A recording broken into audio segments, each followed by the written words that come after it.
What is going on, everybody? Welcome back to Benchwarmer Sports. Now, I know it's been a minute, and I will explain everything in just a second. As you can probably see by the title at the bottom of your screen right here, I actually had COVID. So what happened essentially back in December, I was able to graduate from high school, or not high school, college, excuse me. I was just focusing on finals, so I had to focus on school for a little bit. I was able to graduate from college, and then right after that, I got COVID and the worst case of insomnia known to man. For about a week straight, I could not fall asleep for more than 2.5 hours at a time. And I was at one point up from like 1:45 in the morning all the way up to like 6 in the evening. So I was not getting any sleep whatsoever.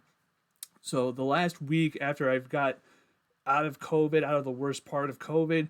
I've been trying to pretty much try and catch up with sleep. I've been falling asleep at like 8 o'clock in the evening till like 9 in the morning the next day. So I've been out of sorts for the last month. So that's why I've not been able to record for you guys. I just have not been able to have the energy or the time necessary to do that, along with working my job. I have just been out of sorts the last month, not been able to do content for you guys, so I apologize for that. But you guys deserve to have some content from this channel. I apologize for being gone for about a month, but there's been some circumstances out of my control. COVID, I was able to graduate, had to focus on school and working, so I apologize for that. But we are back with my unfortunate year end, well, actually, not unfortunate. Thank God it's over. Year end review for the Cleveland Browns and what I think the Browns should do next. So now, Browns played yesterday. They fell to the Ravens. No surprise, 35-10. We kind of wanted that to happen. We knew that was going to happen. Bailey Zappi went in there. He threw it for a touchdown, had 2 picks. No surprise whatsoever from what we saw from the Browns at all. But my God, like I said before, I think I said this after the Bengals lost earlier in the season when the Browns fell to 1-6, that this was worse than 0-16 from 2017. That pretty much got proven to be right. I saw the ship sinking from probably around week 3 after we lost to the Giants. Maybe you could probably say my video against the Commanders after the Commanders game. That was probably that was the day that I realized what this team was, and this team was not good at all. And that was probably my most highly performative video, not of the year in 2024. That was probably my highest performing video of the year. I think it had like 7,000 views. So it struck a chord with a lot of Browns fans, rightly so. And I think that I was proven right throughout the entire year as the year went on. But what did we learn from the 2024 season? Well, the Cleveland Browns are not a good football team. And we realized that. I realized that from early on in this season. The Browns are not a good football team. There are a lot more holes than what we thought that the Browns had. And honestly, it's a very, very good eye opener. I'm trying to look positively. It's a very good eye opener to see that the Browns are not as good as we thought they were. You have a lot more holes that you need to fill. Luckily, this year is the first year that you have a first round pick. Now I'm going to be getting more into that about what I think the Browns should do with that first round pick. But the Browns are able to have a first round pick for the first time in 3 years after you technically spent your 3 first round picks for the last 3 years on Deshaun Watson. But now you have the first round pick of your Andrew Berry's tenure since 2021 when you chose Greg Newsome. But you get that going on, but we realize Martin Emerson has regressed significantly this year. Just defensively, the defense regressed from being a top 3 defense in the league to being more middle of the pack. I think many people, including myself, realized it's probably not going to be top 3 this year, but maybe you stay in the top 10. That's what I thought. You'd be at least a top 10 defense. And nope, they regressed significantly, especially in the defensive back room. My God, they were terrible in the defensive back room. Now, granted, injuries did play a big part in it. Denzel Ward had a couple of injuries in this season. JOK goes out against the Cincinnati Bengals. He goes out for the majority of the year. May not even play football again, which God forbid that happens. Hopefully he can come back. But that would be scary if he is not able to come back. Defensive line, you have to get rid of Quentin Jefferson early on in the season. He doesn't want to be here, so you let him go. Alex Wright goes out early in the season with a season-ending injury. I think a torn bicep. He goes out for the majority of the year. But then you get guys, good storylines happen this season so far. Isaiah McGuire steps up. He has a pretty good campaign later on in the season. Guys like Cam Thomas, they have some nice moments as well. But overall, this season was a gigantic flop for the Cleveland Browns. Now, you also get bright spots on the offensive side.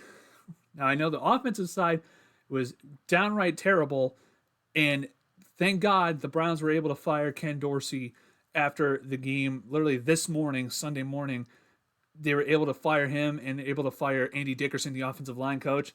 So luckily, we're not going to have a repeat of Ken Dorsey's offense. Hopefully, we get to go back to the Kevin Stefanski style of zone offense, heavy personnel, what Kevin Stefanski likes to do, because as we have come to find out, this team is built around Kevin Stefanski's ideology offensively, and they actually succeed at it pretty well. So hopefully going back to that type of offense next year leads the Browns to more success going forward. But the other thing that we were able to find out is that Jerry Jeudy is able to be a capable number one starter.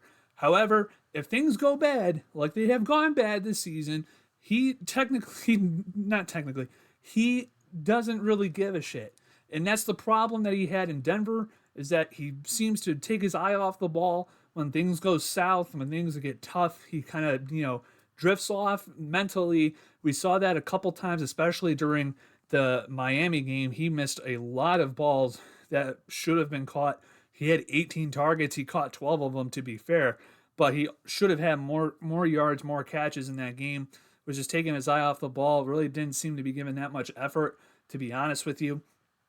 But Jerry Jeudy was able to solidify himself as a capable number one guy. Was able to get his first season with over 1,000 yards receiving for his career. So he's able to be a capable number one guy. I think Cedric Tillman, after Amari Cooper got traded, him sliding into that number two role, I think he did a pretty decent job, to be fair. He also got hurt with a concussion in that Monday night game or Thursday night game against the Steelers. So he had that concussion. He was out for the next 6 games, however long it was. Feels like it's been 3 months. But he was able to go. He had to go out with that concussion. Hopefully he's able to be pretty serviceable next season. But he showed some glimpses that he's able to be a capable number 2, number 3 guy. I like him better as a number 3 receiver. Personally, Elijah Moore, same thing. I think he set his career high in receptions this season. But I don't see him coming back next year. But you're able to see that Elijah Moore still has at least some talent. And you saw a little bit of glimpses here and there of what Elijah Moore could do as an NFL receiver. Outside of that, nothing really to write home about with this offense. This offense was downright terrible. Worse point differential than the 0-16 Browns. I'm going to say that again. This Browns offense had a worse point differential than the 0-16 Browns. That is insanely bad offense. Somehow we thought the 0-16 offense was worse. Somehow we found an offense that was worse, and they won 3 games.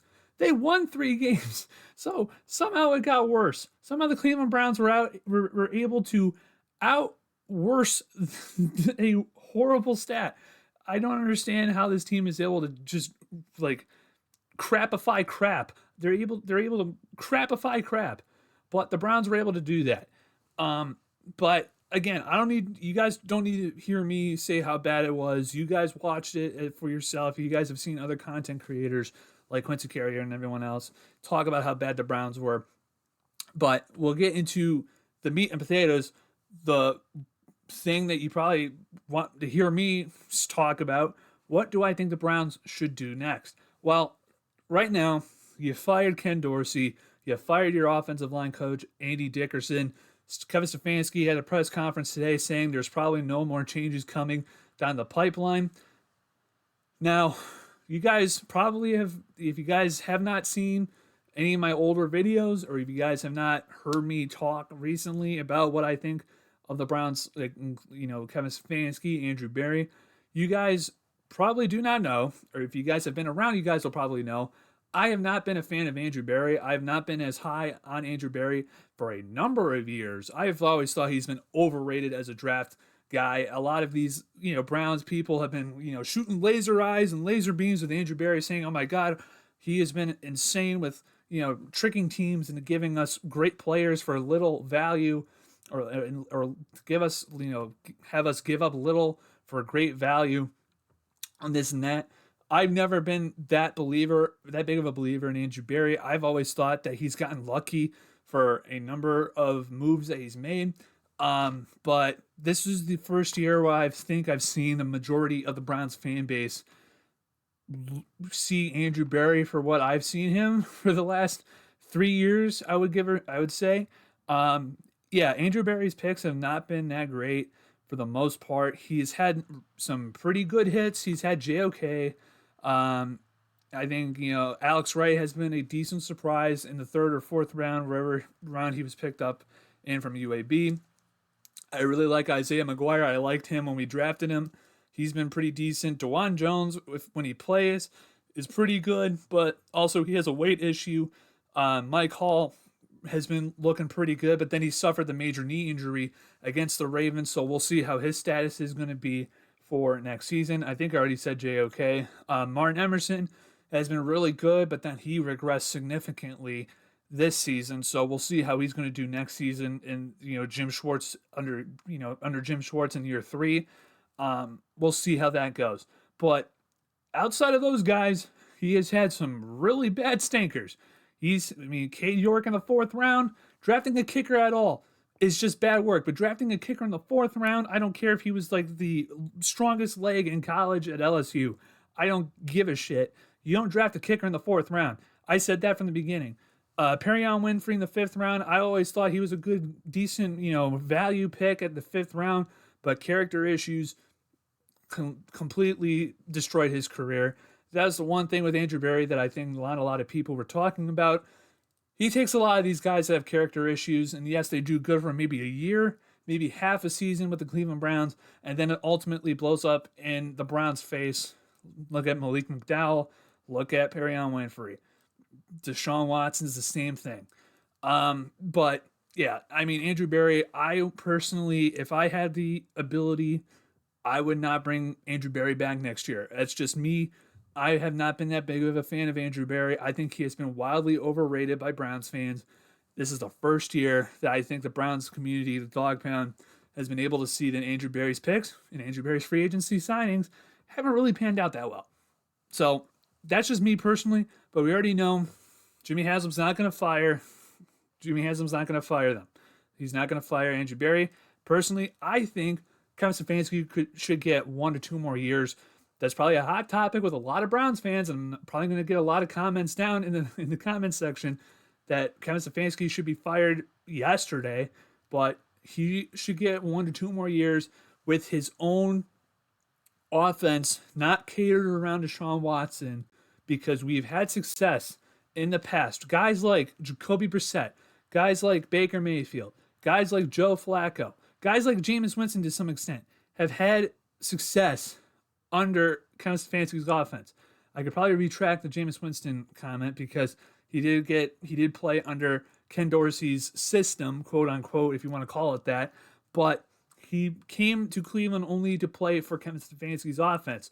So, to be fair, I'll retract the Jameis Winston comment. But Joe Flacco, Jacoby Brissett, Baker Mayfield, all these guys had success running Kevin Stefanski's offense, the zone offense, heavy personnel, 12 personnel.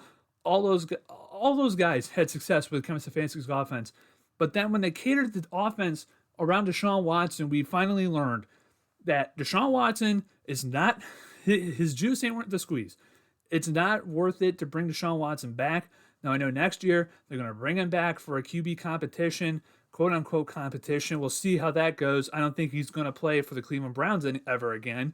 And we'll get into what I think the Browns should do with the quarterback competition.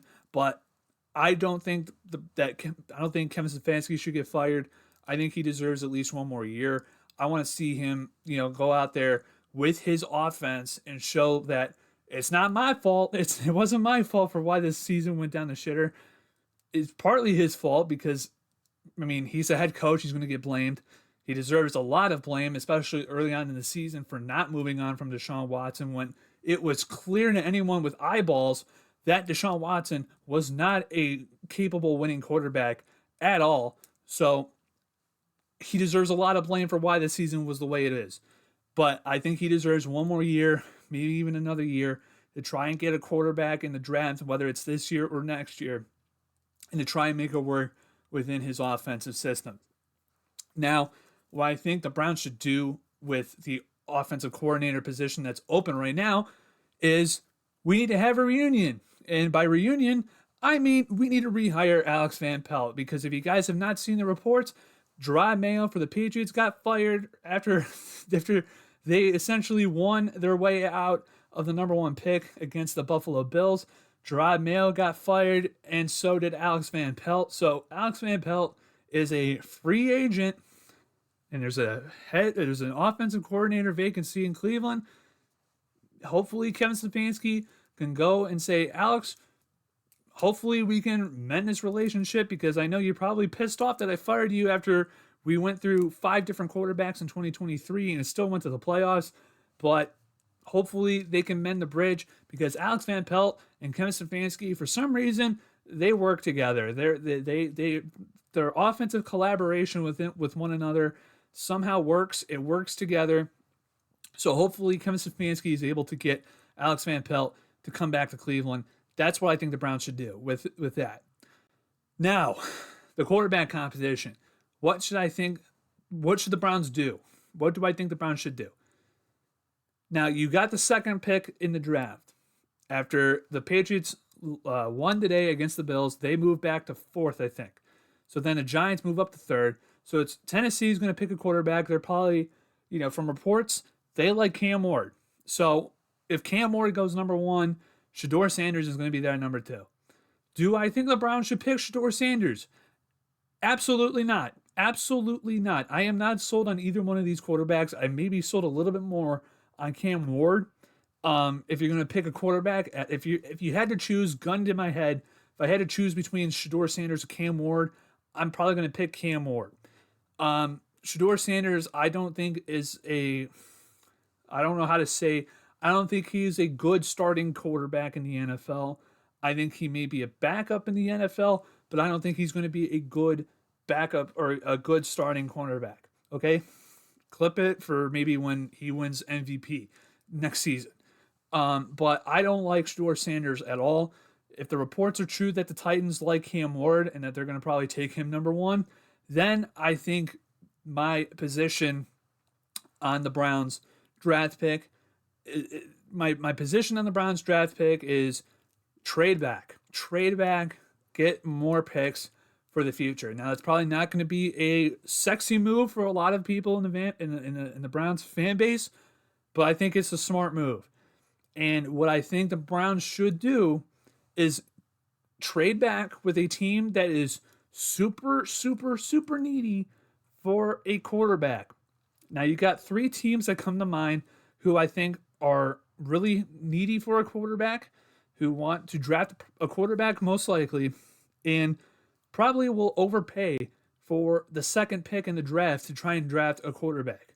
Because the New York Giants are going to want a quarterback. They pick 3rd. Well, there's 3 teams that I think that you could probably trade with, still stay within the top 10 picks of this draft so you can get a really good player, and the player that I want, I'll get to in a second. And you get to draft a really good player, stay in the top 10, and hopefully get a first-round pick for the next draft in a really heavy QB draft next season. Now, who I would trade with? The New York Jets are picking at 6, I believe. That may have changed, but I think they're picking at 6. They may have changed. I don't know if they won against the Dolphins. I know they were winning 7-6 last time I checked. But the New York Jets are going to be looking for a quarterback. Aaron Rodgers is not going to be back there next year. Garrett Wilson is talking about wanting to get traded from the Jets. So if I'm the Jets, you want to be looking at a quarterback, what's out there? Kirk Cousins? try and trade for Kirk Cousins or sign Kirk Cousins. I don't think that's going to be really, going to fly well with the Jets fans and Garrett Wilson. So I don't think that's probably going to happen. Do you go with a second round quarterback or a third round quarterback and try and make him the starter? I don't know if that's going to fly well with Garrett Wilson and the Jets either. If I'm the Browns, I'm going to try and trade the second pick and probably a fourth round pick and then a player. I'd probably try and trade one of our better players to the Jets in order to try and get their sixth pick this year and their first rounder next year. Because if I'm able to get the Jets pick, the Jets are most likely going to pick top 5. They're going to try and pick, closer to the top of the draft, try and get a nice quarterback. So if I'm going to try and trade to the Jets in order to try and get a quarterback next year. Personally, I'm not that big of a fan of any of these quarterbacks coming out this season. I'm really not. Maybe if you want to take a flyer on Quinn Ewers in the third round or the second round, I wouldn't be mad at that. I know Browns fans are set to whatever, high standard they want for Drew Allard. I don't know why they want Drew Allard from Penn State. He is not that, he's not blowing my socks off at all with Penn State. I don't know, maybe next year because he's not coming out in this year's draft. He's going to come out next year. Maybe he can show something next season. I don't know. But against like top opponents, he's not that great.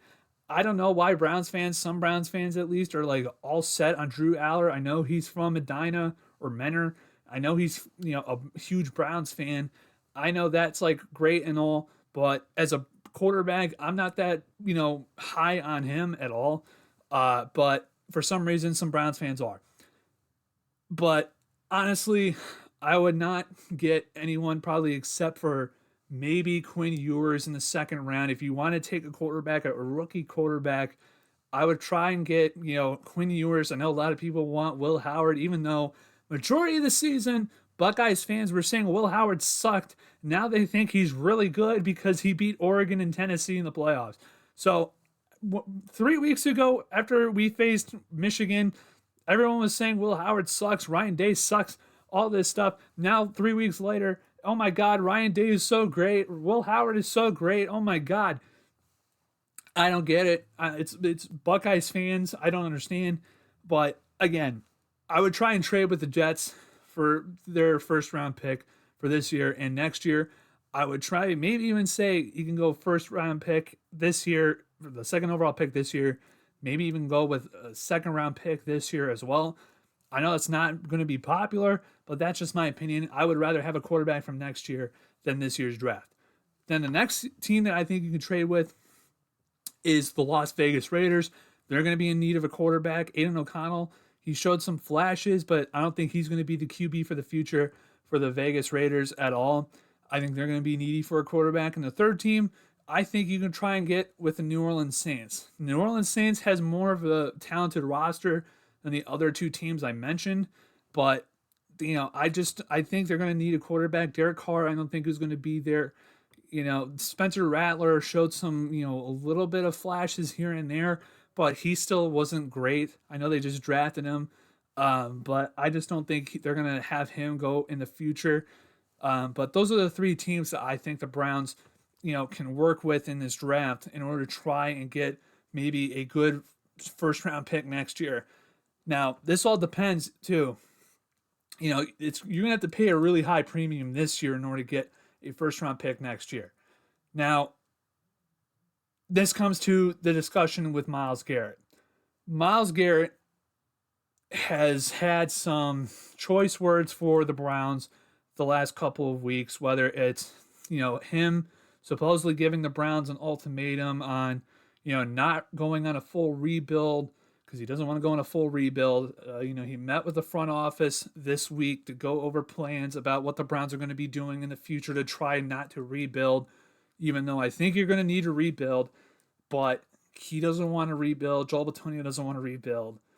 But if I'm the Browns, and Myles Garrett has, I think, 4 to 5 great years of football left in him. And I'm talking about great, not good, great football in him. He's 28, 29. He's getting to the latter half of his career. He's got less football in front of him than behind him. Honestly, if I in the Browns and and the Jets are going, and the Jets are calling me and say, "Hey, we'll give you the sixth pick this year, and we'll give you our first round pick next year for Myles Garrett and the second overall pick." Personally, I think I would listen to the trade. I would listen to it. I would listen to it. I know it's unpopular for Browns fans, and you'd be like, "God, no, we're not trading Myles Garrett." But if you have a chance to build draft capital and to rebuild this team, you get a guy like Abdul Carter from Penn State, and you can get a quarterback in the first round next season, a really good quarterback like Arch Manning, or another guy that's coming out next season. I think the Browns should listen to it and maybe pull the trigger on that trade. We'll figure more stuff out with Myles Garrett coming up throughout the next couple of months. We'll see what the Browns do this offseason when free agency starts, because supposedly they're going to be very aggressive when free agency starts. I don't know how, but maybe they're going to work some more cap magic.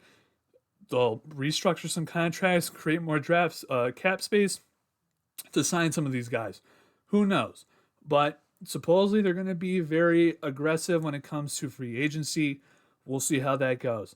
But if, like I said, if I'm the Browns and someone goes, "Hey, we'll give you a first round pick for Myles Garrett. We'll even give you two. We'll give you a first and a second for Myles Garrett, and we'll give you our first round pick next this season as well." If I'm the Browns, I'm looking at that trade and I'm saying I'm thinking over it very, very heavily. That is just me personally. Um, but those are the things that I think the Browns can do going forward, at least in the short term. Okay, so I'm gonna make a video later on in a couple of weeks, probably about the free agents that I think the Browns could go after. Um, but there's gonna be so much more going on in the next couple of weeks that we'll learn more about the Browns. I mean, we got so much. There's so much left to go through with the Browns, and just like what the Browns can do in this free agency, what the Browns can do in the draft. We have 3 months until the draft. There's so much time to delineate and to just mull over what the Browns can do going forward. And they have taken up way too much space on this channel. They've taken up way too much space in Cleveland sports talk in general. So I'm just glad this Browns shit is over for the time being, because I'm done talking about them. I haven't watched the Browns in about a month. Ever since the Broncos game, I have not sat down to watch the Browns and paid attention to the Browns since that Broncos game. Um, the Browns are just like an afterthought to me right now. I'm focused heavily on the Cavs right now. They just beat the Hornets like half an hour ago as I was recording this. They just beat the Hornets. I'm going to the game against the Thunder on Wednesday, so I'm going to be vlogging from that game. So make sure you guys stay tuned for that. I'll probably post that on Thursday. But we're going to be talking more about the Cavs because they deserve to be talked about. Okay, so we're going to be talking about the Cavs. I'll try and make a Guardians video at some point. I know I keep saying it. I'll try and post a Guardians video at some point. Okay, but thank God the Browns are over. Thank God the Browns are done for the next couple of months, because I am just so sick and tired of talking and listening about the Browns. It's on to the Cavs. It's on to a team that actually is winning, and we got the biggest game of the season so far against the Thunder, who just beat the Celtics, the second seed in the East today. They beat them by like 10 points, 12 points. Um, it's going to be an awesome game on Wednesday. I can't wait for that. And we got a team who's won 15 in a row in Oklahoma City versus a team who's won 10 straight against as the Cavs. They've also won 15. So the fight for who has the longest winning streak of 2024, 2025 is on the line, because the Cavs also won 15 straight before they went to Boston and lost. So it's going to be a really fun game. It's on national TV on ESPN too, so that's going to be really fun. And yeah, we're gonna be going to the game. We're gonna be recording, most of the game. So make sure you guys are staying tuned for that. But man, I'm just glad. Like I said, I'm just glad the Brown season's over. You can finally take a cleanse and just focus on the Cavs and on a team that's actually good and a championship contender, and they deserve to be talked about. But anyways, it's a 30-minute video. If you guys have stayed throughout the entire time, thank you so much for watching. I appreciate you guys. Once again, I apologize for taking about a month, but like I said, out of my control. I'm just glad this is the first time in like 3.5 weeks I have been, either able to record a video or have been, healthy enough to record a video.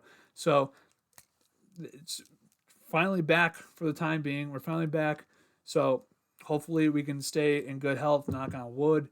But yeah, guys, thank you so much for watching. Make sure you guys hit the like button on this video. Subscribe if you are new. We post Cleveland sports content. And if you guys have not subscribed yet, hit that subscribe button. If you guys know someone who has not subscribed yet and they like Cleveland sports or just sports content in general, tell them to hit the subscribe button on this channel. We're trying to get to 1,000 subscribers. And yeah, I will see you guys all in another video. Take care.